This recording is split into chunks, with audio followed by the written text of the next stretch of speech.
आज मेरा हलाला था क्योंकि शौहर ने मुझे गलती से तलाक दे डाली थी। अब वो मुझे तलाक देकर पछता रहा था, लेकिन शौहर ने मुझसे कसम ले रखी थी कि मैं जिस किसी से भी तुम्हारा हलाला करूंगा तुम इसको हरगिज भी नहीं देखोगी।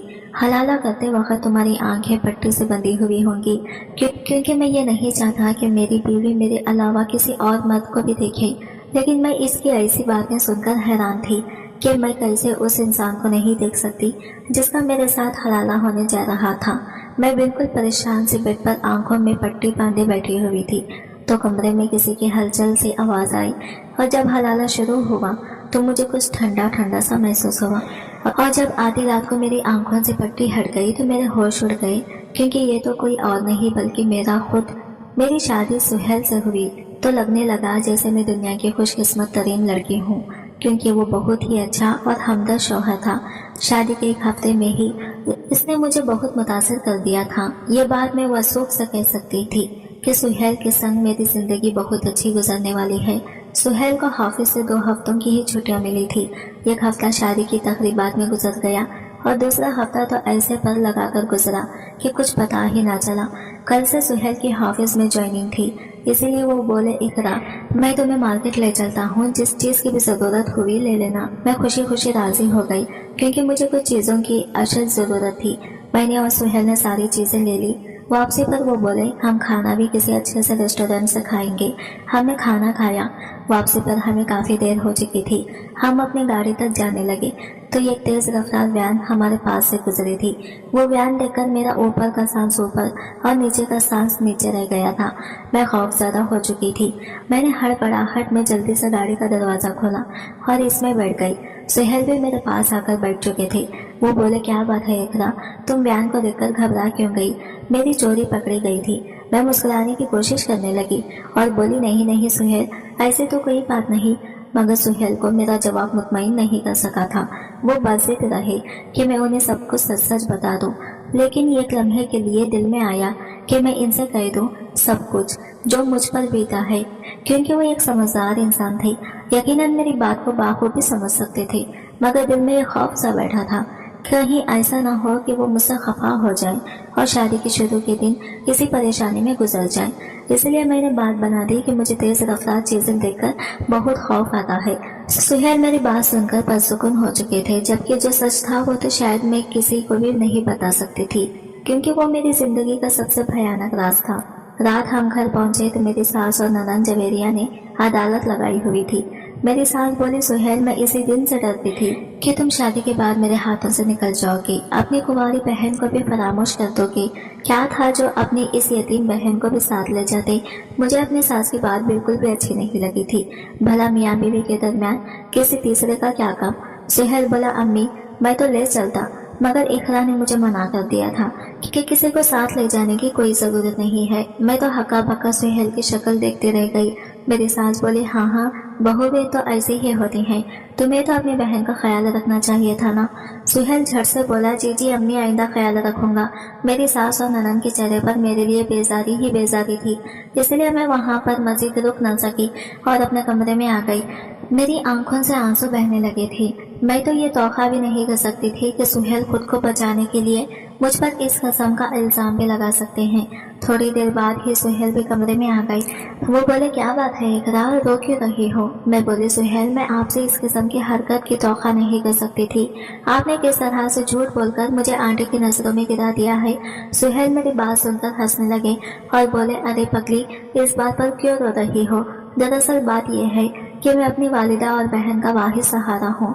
वो चाहती हैं कि मैं बस इनका होकर रहूँ। वो किसी के साथ शिराकतदारी कबूल नहीं कर सकती। अगर मैं कह देता कि मैं खुद इकरा को लेकर गया था तो यकीनन वो घर में तूफान खड़ा कर देती।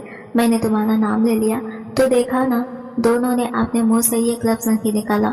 मैंने तुम्हारा नाम घर में अमन रखने के लिए लिया था। तुम जरा जरा सी बात पर क्यों उदास होती हो? मुझे सुहेल की बात बिल्कुल भी पसंद नहीं आई थी। जो भी था इसे मर्द बनकर हालात का मुकाबला करना चाहिए था। ये क्या बात हुई कि इसने मुझ पर ही इल्जाम धर दिया। खैर सुहेल ने मुझसे माफी मांगी तो मैंने इसकी दूसरी अच्छाइयाँ याद करके इसे माफ कर दिया था। अब मैं इतनी भी कम ज़रफ नहीं थी कि एक ही बात को लेकर रोती पीटती रहती। میں نے نوٹس کیا تھا کہ میری ساس اور ننند اس دن کے واقعے کے بعد مجھ سے کھینچے سے رہنے لگے تھے۔ میں ہی اس سرد میری کی دیوار کو گرانے کے لیے ان کے آگے پیچھے ہی ہو رہی تھی۔ میں نے واشنگ مشین لگا کر سارے گھر کے کپڑے دھو ڈالے تھے۔ چھت پر کپڑے ڈالنے گئی تو مجھے محسوس ہوا جیسے کوئی مجھ پر نظر رکھے ہوئے ہے۔ میں بہت گھبرا گئی تھی۔ ادھر ادھر دیکھا تو مجھے کوئی بھی نظر نہیں آیا۔ اگر یہ سب میرے ساتھ پہلی دفعہ ہوا ہوتا تو یقیناً میں اس بات کو اپنا وہم مان کر نظر انداز کر دیتی، مگر ایسا میرے ساتھ چوتھی یا پانچویں بار ہو رہا تھا۔ مجھے لگا کہ کوئی ہے جو ہمارے اس گھر پر نظر رکھے ہوئے ہے۔ یہ بات کافی پریشان کن تھی، اسی لیے میں نے اپنی ساس کے ساتھ تذکرہ کیا۔ میں بولی، آنٹی کچھ دنوں سے مجھے محسوس ہو رہا ہے کہ کوئی ہمارے گھر میں تانک جھانک کر رہا ہے۔ میری ساس میری بات سن کر ہنس دی تھی۔ وہ بولی، بیٹی بلا وجہ کا وہم مت پالو، ایسا کچھ بھی نہیں ہے۔ میں نے سوچا کہ شاید واقعی ہی مجھے وہم ہوا ہو، اس لیے اس بات کو بھول کر کھانا بنانے لگی تھی۔ میں نے سہیل کی پسندیدہ بریانی بنائی تھی۔ اب میں بے صبری سے انتظار کر رہی تھی کہ کب وہ گھر آئیں گے اور میں انہیں بریانی پیش کروں گی۔ شام کو 6 بجے کے قریب وہ گھر آئی تو معلوم ہوا کہ مطابق سب سے پہلے اپنی والدہ کے کمرے میں انہیں سلام کرنے کے لیے چلے گئے تھے۔ میں ان کا انتظار کرنے لگی، تبھی وہ غصے سے تن پن کرتے ہوئے میرے پاس آئے اور بولے، تم نے میری والدہ سے کیا کہا ہے؟ میں ہکا بکا کھڑی ان کا چہرہ دیکھنے لگی۔ میں بولی، میں نے تو کچھ بھی نہیں کہا۔ تبھی میری ساس بھی اپنے کمرے سے نکل کر صحن میں آ گئی تھی۔ وہ بولی، جھوٹ کیوں بول رہی ہو؟ سچ سچ کہو نا کہ تم میرے ساتھ پردوں میں پلی بیٹی پر الزام لگا رہی ہو۔ میں ناسمجھے سے ان کو دیکھنے لگی تھی کیونکہ میں نے تو جویریہ پر کوئی بھی الزام نہیں لگایا تھا۔ وہ بولی، کیا تم نے نہیں کہا تھا کہ کوئی غیر مرد میری بیٹی کے لیے گھر میں تانگ جھانک کر رہا ہے؟ میں تب سمجھی کہ انہوں نے کہاں کی بات کہاں پر جوڑ دیا تھا۔ میں بولی، امی میری بات کا وہ مطلب نہیں تھا۔ میرے منہ سے ابھی یہ الفاظ ادا ہوئے ہی تھے کہ سہیل نے میرے منہ پر تھپڑ دے مارا تھا۔ وہ بولا، تم نے ایسے الفاظ استعمال ہی کیوں کیے کہ بعد میں تمہیں اپنے صفائیاں دینا پڑی؟ میں منہ پر ہاتھ رکھ کر کھڑی بے یقینی سے اپنے شوہر کی جانب دیکھ رہی تھی۔ اس نے کسی طرح مجھے اپنے گھر والوں کے سامنے پیٹ ڈالا تھا۔ میں بھاگتی ہوئی اپنے کمرے میں چلی گئی تھی۔ میں پھوٹ پھوٹ کر رونے لگی تھی۔ یوں ہی روتے روتے شام سے رات ہو گئی تھی۔ 11 بجے کہیں جا کر سہیل کمرے میں آئے تھے۔ مجھے روتا ہوا دیکھ کر وہ جھٹ سے میرے پاس آ کر بیٹھ گئے اور میرے چہرے سے آنسو صاف کرنے لگے تھے۔ انہوں نے اپنے دونوں ہاتھ میرے سامنے جوڑ دیے تھے اور مجھ سے معافی مانگنے لگے۔ وہ بولے، اقرا میں جانتا ہوں کہ تم بہت ہی اچھی اور سلجھی ہوئی ہو، تم کبھی بھی اس قسم کی بے خدا بات نہیں کر سکتی، مگر میں مجبور تھا۔ میں امی کے منہ پر یہ تو نہیں کر سکتا تھا نہ کہ آپ جھوٹ کہہ رہی ہیں اور میری بیوی سچی ہے۔ اگر میں ایسی بات کہہ دیتا تو تم جانتے نہیں ہو کہ ان کی کتنی دل آزاری ہوتی۔ انہوں نے مجھے کہا تھا کہ تم نے اپنی بیوی کو تھپڑ مارنا ہے تاکہ آئندہ کبھی اس میں اتنی جرات نہ ہو کہ وہ اس قسم کی بات کر سکے، ورنہ میں تو کبھی تم پر ہاتھ اٹھانے کا تصور بھی نہیں کر سکتا۔ میں چپ چاپ اپنے شوہر کی شکل دیکھتی رہ گئی تھی۔ کیا وہ مرد کہلانے جانے کے قابل تھا؟ کیا ایسے مرد کو شادی کا حق ہونا چاہیے جو ہر فیصلہ اپنی والدہ کے کہنے میں آ کر کرتا ہو؟ میں چپ چاپ سونے کے لیے لیٹ گئی تھی۔ میں سہیل سے بات کرنا ہی نہیں چاہتی تھی۔ اگلے دن میں تب تک سوئی رہی جب تک سہیل اپنے آفس نہیں چلا گیا تھا۔ میں سارا دن اپنے کمرے میں ہی بند رہی تھی۔ میرا دل ہی نہیں چاہ رہا تھا کہ میں اپنے ساس یا ننند کی شکل بھی دیکھوں۔ آج سہیل 4 بجے ہی گھر واپس آ گئے تھے۔ وہ سیدھا اپنے کمرے میں ہی آئے تھے۔ ان کے ساتھ ایک خاتون بھی تھی۔ سہیل بولے، اقرا یہ میں ہیلپر لے کر آیا ہوں۔ مجھے بالکل بھی اچھا نہیں لگا کہ تم نے گھر بھر کے کپڑے دھوئے۔ میں تمہیں کاموں کے لیے تو بیا کر نہیں لایا تھا نا۔ سہیل بولے، باجی عزیزہ آپ نے اقرا کے کہنے پر ہی کام کرنا ہے، جیسے یہ کہیں ویسا ہی کرنا ہے، یہی آپ کو تنخواہ بھی دیں گی۔ سہیل نے مجھے بہت مان دے دیا تھا کہ ایک دم سے میرا دل پگھل گیا تھا۔ اب میں ساری بات سمجھ چکی تھی کہ میرا شوہر بذات خود پر انسان نہیں ہے، بلکہ وہ اپنی والدہ اور بہن کے ہاتھوں کٹ پتلے بن جاتا ہے۔ میں سوچنے لگی کہ جب میری ننند کی شادی ہو جائے گی تو گھر بھر میں سکوں ہو جائیں گی، کیونکہ تب میری ساس اور میں ہی تو ہوں گی۔ گھر پر ایسے منہ وہ مجھ سے بنا کر ہی رکھیں گی۔ سہیل کمرے سے باہر نکلے تو جویریہ میرے کمرے میں آ گئی۔ وہ زاروں خطار رو رہی تھی۔ اس کو ایسے روتا دیکھ کر میں گھبرا گئی کہ نہ جانے سب مجھ پر کون سا الزام لگنے والا ہے۔ تب ہی جویریہ نے میرے سامنے ہاتھ جوڑ دیے اور بولی، بھابھی خدا کے واسطے مجھے معاف کر دیں۔ کل جو کچھ بھی ہمارے گھر میں ہوا ہے اس بات کا تذکرہ آپ اپنے بھائی یوسف سے مت کیجیے گا۔ मैं तो जवेरिया की बात सुनकर ही हैरान रह गई थी। भला ये क्या बात हुई? इसे यूसुफ से किस बात का डर? खैर वो मेरी बात सुने बगैर ही उठकर चली गई थी। अगले ही दिन यूसुफ हमारे घर आ गया था। वो बहुत खुश था, जबकि जवेरिया के तो पाँव ही जमीन पर नहीं टिक रहे थे। वो भाग भाग कर मजे मजे की डिशेस बना रही थी। यूं तो कभी इसने किचन में भी झांक कर नहीं देखा था। मैं सब समझ गई थी कि दाल में कुछ काला जरूर है। अगले दिन यूसुफ की कॉल आई तो वो बोला, बाजी आपसे ये बहुत ही जरूरी बात करनी थी। आप मुझे ये बताएं कि आपकी ननद जवेरिया ये कैसी है? मैं सब समझ गई थी कि वो ये सवाल क्यों कर रहा है। मैं बोली, यूसुफ मैं तुमसे कुछ नहीं छुपाऊंगी, क्योंकि तुम मेरे इकलौते भाई हो। मैं नहीं चाहती कि तुम जज्बात में आकर कोई गलत फैसला कर बैठो। दरअसल मेरी सास और ननद एक नंबर की फसादी औरतें हैं। मैं जिस दिन से पिया कर आई हूँ वो बहाने बहाने से मेरे और सुहेल के दरमियान फूट डलवाने की कोशिश करती हैं। यूसुफ मेरी बात सुनकर हंस दिया और बोला, बाजी मैं जानता हूँ कि सब औरतों को अपनी नंदों से नफरत ही होती है, इसमें आपका भी कोई कसूर नहीं है। इतना कहकर इसने फोन बंद कर दिया था। अब मैं समझी कि जवेरिया सारा सारा दिन फोन कान से लगाकर क्यों रखती है। मैं जानती थी कि लड़के और लड़की की दोस्ती अच्छा समझ नहीं लाती, इसलिए मैंने जवेरिया को रोकने की कोशिश की। मैं बोली, जवेरिया देखो तुम मेरी छोटी बहनों की तरह हो। मैं तुम्हें कभी भी कोई गलत मशवरा नहीं दूंगी। मैं तुम्हें यही समझाऊंगी कि तुम जिस भी लड़के के साथ फोन पर राबिते में हो, ये राबिता खत्म कर दो, क्योंकि इस किस्म की दोस्तियां रुसवाई और बदनामी के सिवा कुछ भी नहीं लाते। मेरी बात सुनकर जवेरिया ने फूट फूट कर रोना शुरू कर दिया था। मैं इस सारी सूरत हाल से घबरा गई थी, क्योंकि मेरी सास और मेरा शौहर भी घर में ही मौजूद थे। वो दोनों भागते हुए बाहर आए तो जवेरिया बोली, अम्मी भाभी ने मुझे पर इल्जाम लगाया है कि मैं बुरी लड़की हूँ और मेरी लड़कों के साथ दोस्तियां भी हैं।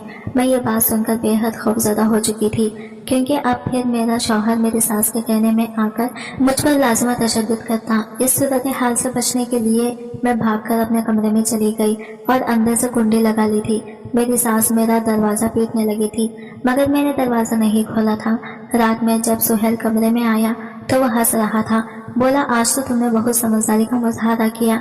आइंदा भी आकर ऐसे हालात पैदा हो तो तुम ऐसा ही करना। हम दोनों मुस्कुराने लगे थे, लेकिन ये बात मेरे दिल में जब्त हो गई थी कि मेरी ननद भी हूबहू मेरी सास की ही कॉपी है। जिस तरह मेरी सास बात बदलने की हुनर से वाकिफ है, बिल्कुल इसी तरह से मेरी ननद भी बातों को तोड़ जोड़कर इनके मतलब तब्दील करने में माहिर थी। इसलिए मैंने अम्मी को कॉल करके सारी सूरत हाल से आगाह कर दिया था। अम्मी मेरी बातें सुनकर रोने लगी थी। वो बोली, मेरी समझ में नहीं आता कि मैं क्या करूं।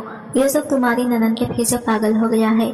इसने तो खाना पीना भी छोड़ रखा है कि अगर आपने मेरी मंगनी जवेरिया के साथ ना की तो मैं भूखा मर जाऊंगा, मगर कुछ खाऊंगा नहीं। इसलिए मेरी अम्मी मजबूर होकर जवेरिया का रिश्ता लेने आ गई थी। मेरी तो फूलें नहीं समाती थी, क्योंकि मेरा भाई यूसुफ लाखों में एक था। उन्होंने रिश्ता कबूल कर लिया। मंगनी भी तय पा गई। जिस दिन ये मंगनी हुई थी मैं अम्मी के गले लगकर फूट फूट कर रोती रही थी, क्योंकि आज से मेरी अम्मी की बर्बादी का आगाज हो चुका था। मंगनी के कुछ ऐसे बाद ही मैंने नोटिस किया था कि यूसुफ मुझसे कट सा गया था।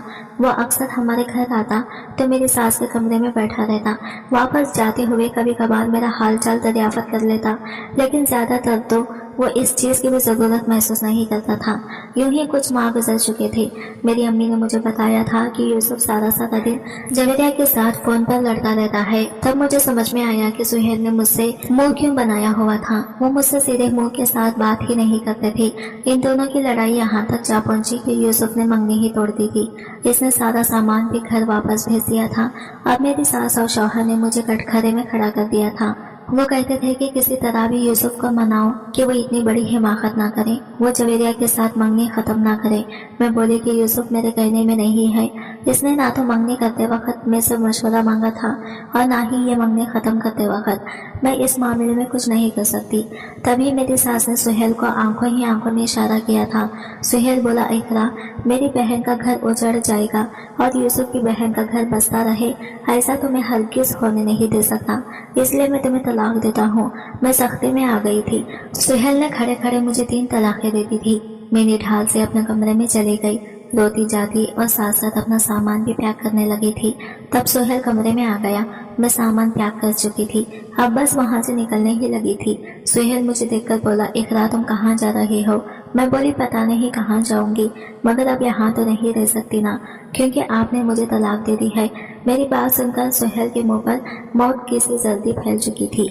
इसने दीवार में अपना सर मारना शुरू कर दिया था। वो बोला, ऐसा हरगिज नहीं हो सकता, मैं तो तुम्हारे बगैर मर जाऊंगा। सुहेल ने खुद को मेरे कदमों में गिरा दिया था। वो बोला, इकरा तुम मेरे घर से मत जाओ, मैं कोई ना कोई हल तलाश कर लूंगा। सुहेल की हालत इतनी बुरी हो चुकी थी कि मुझे मजबूरन वहां रुकना पड़ा था। सुहेल ने मुझे अपने घर में ही रोक लिया और बोला, मैं तब तक वापस नहीं आऊंगा जब तक तुम्हारी इद्दत पूरी नहीं हो जाती। सुहेल चला गया था। पीछे से मेरी सास और ननद ने मेरा जीना मुहाल कर रखा था। जब मेरी इद्दत पूरी हो गई तो सुहेल वापस आ गया। वो बोला, इकरा तुम्हें दोबारा अपनाने के लिए मुझे एक बहुत बड़ी कुर्बानी देना होगी। मैंने एक शख्स का सब इंतजाम कर लिया है, तुम इसके साथ निकाह कर लो। हलाला के बाद मैं फिर से तुमसे निकाह कर सकूंगा। मैं अजीब शिशोपिंज में मुब्तला थी। जिंदगी मुझे कैसे कैसे इम्तिहानात से गुजार रही थी। अगर मेरा शौहर मजबूत एहसाब का मालिक होता तो मुझ पर कभी ये मुसीबतें ना टूटती, क्योंकि वो बाजार खुद तो बहुत अच्छा था, मुझ पर जान भी निछावर करता था। मैंने सुहेल की बात मान ली थी, क्योंकि मेरे सर पर मेरे माँ बाप का साया सलामत नहीं था। बेवा माँ मेरे लिए क्या कर सकती थी भला, इसलिए मैंने सुहेल की बात मान ली। मैंने ये तक ना देखा कि मेरा निकाह सुहेल किससे करवा रहा है। अगले दिन मेरा निकाह था। मैं रुखसत होकर अपने दूसरे शौहर के घर आ गई थी। थोड़ी देर ही गुजरी थी कि मेरा दूसरा शौहर कमरे में आ गया। इसने जो ही मेरा घूंघट उठाया तो मेरे कदमों तले से जमीन निकल गई थी, क्योंकि वो तो ये इस वक्त की बात है जब मैं 17 बरस की थी। मैं कॉलेज जाया करती थी। पिक एंड ड्रॉप मुझे अब्बू ही दिया करते थे। एक दिन मैं कॉलेज से निकली तो एक वैन मेरे पास आकर रुक गई थी। ड्राइवर निकलकर बोला, मैडम आज आपके अब्बू आपको लेने नहीं आ सकते, उन्होंने मुझे आपको पिक करने के लिए भेजा है। मैं चुपचाप इस वैन में बैठ चुकी थी। वो वैन अनजान रास्तों पर निकल खड़ी हुई थी। तब मैं बेहद घबराई थी। मैं बोली, अंकल आप मुझे कहाँ लेकर जा रहे हैं? मेरा घर तो इस रास्ते में नहीं आता। ड्राइवर ने मेरी किसी बात का कोई जवाब नहीं दिया था। मैं बेहद खौफजदा हो चुकी थी, इसलिए चीखती चिल्लाती रही। तभी वो वैन रुकी। ड्राइवर ने मुझे मेरी कलाई से कसकर पकड़ रखा था। इसने मुझे वैन से निकालकर मेरा हाथ दूसरे आदमी के हाथ में थमा दिया था। वो मुझे खींचता हुआ अपनी काली गाड़ी की तरफ ले जाने लगा था। वो मैं चीखने लगी थी। तभी एक लड़का तेजी से मेरी जानिब भागता हुआ आया। इसने शोर डाल दिया, जोर जोर कहना शुरू कर दिया। सब लोग हमारी जानिब मुतवज्जा हो चुके थे। मेरे अगवाकार इस सूरत हाल से घबरा गए और मुझे वहां छोड़कर फरार हो गए थे। इस लड़के ने मुझे देखा तो मुस्कुराने लगा और बोला, शुक्र है आप महफूज हैं। वो लड़का मुझसे महज 5 साल ही बड़ा होगा। वो बोला, आप फिक्र ना करें, आप महफूज हाथों में हैं। फिर इसने एक टैक्सी रोकी और मुझे इसमें बैठाकर मेरे घर तक छोड़ाया था। इसने मुझे बताया था कि फ्रूट की रेडी लगाता है। मैंने ये बात किसी को भी नहीं बताई थी। मेरे अंदर खौफ बैठा हुआ था कि अगर किसी को ये बात बता दी तो वो सब मुझे ही गलत समझेंगे। मुझे बस अब वैन से बहुत डर लगता था। आज जब मेरी दूसरी शादी हो चुकी थी और मेरे शौहर ने मेरा घूंघट उठाया तो मैं ये देखकर हैरान रह गई थी कि वो कोई और नहीं बल्कि वही फल फ्रूट था जिसने मुझे अगवाकारों की जंगल से आजाद करवाया था। मेरे चेहरे के तासरात देखकर वो बोला, क्या तुमने मुझे पहचान लिया? मैंने इस बात में सर हिला दिया और बोली, मैं अपने महसिन को कैसे भूल सकती हूँ। मेरी बात सुनकर और इसके आंखों में आंसू आ गए थे। वो बोला, इकरा मेरा नाम मजीद है। मैंने जिस दिन तुम्हें अगवाकारों से बचाया था इसी दिन से तुम्हारी मोहब्बत में मुब्तला हो गया था।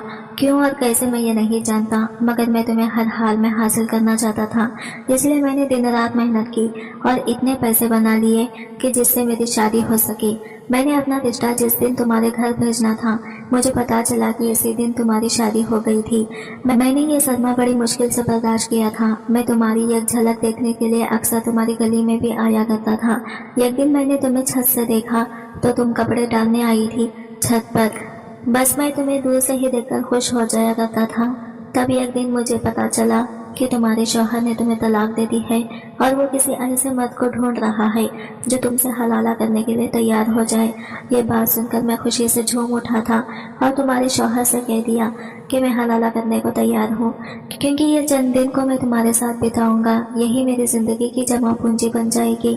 इस दिन के बाद मजीद ने मुझे इतनी खुशियाँ दी थी कि मैं हैरान रह गई थी। वो बहुत अच्छा इंसान था। शादी के तीसरे दिन इसने मुझे तलाक दे देना था। इस दिन वो मेरे पास आकर बैठ गया और बोला, इकरा मैं तुम्हें लगड़ी लाइफ नहीं दे सकता, तुम्हारे लिए नौकर चाकर नहीं रख सकता, मगर तुम्हें इज्जत मान और प्यार दे सकता हूँ। मैं तुमसे दरख्वास्त करता हूँ कि तुम मुझे छोड़कर अपने पहले शौहर के पास वापस मत जाओ। इसने पहले तुम्हारी कदर नहीं की तो अब क्या करेगा? एक बार तलाक दे चुका है तो क्या गारंटी है कि वो दोबारा तुम्हें तलाक नहीं देगा। मैं मजीद की बात समझ चुकी थी। मुझे भी मजीद से बहुत अकीदत थी। इसने दोबारा मुझे बचाया था, इसलिए मैंने सुहेल को अपना फैसला सुना दिया कि मैं मजीद से तलाक नहीं लूँगी। सुहेल ने यह बात सुनकर बहुत बवेला मचाया था। मुझे संगीन नताइज की धमकियाँ भी दी थी, मगर मैंने अपना फैसला नहीं बदला था। मैं मजीद के साथ बहुत खुश थी। अल्लाह पाक ने मुझे बेटी जैसी रहमत से भी नवाज दिया था। तब मुझे पता चला कि सुहेल ने भी दूसरी शादी कर ली थी और अब की बात वो मुकम्मल तौर पर अपनी बीवी को गुलाम बन चुका था। इसने बीवी के कहने पर अपनी माँ और बहन को भी घर से निकाल दिया था। मैं ये नहीं कह रही कि इसने अच्छा किया, मगर हर इंसान को इसके किए की सज़ा लाजमी मिल जाती है। आज की वीडियो कहानी आपको कैसी लगी कमेंट करके ज़रूर बताइएगा, और वीडियो अच्छी लगी है तो लाइक शेयर ज़रूर कीजिएगा। हमारे चैनल को सब्सक्राइब करें फ्रेंड्स। मिलते हैं अगले वीडियो के साथ, तब तक के लिए बाय बाय, टेक केयर, अल्लाह।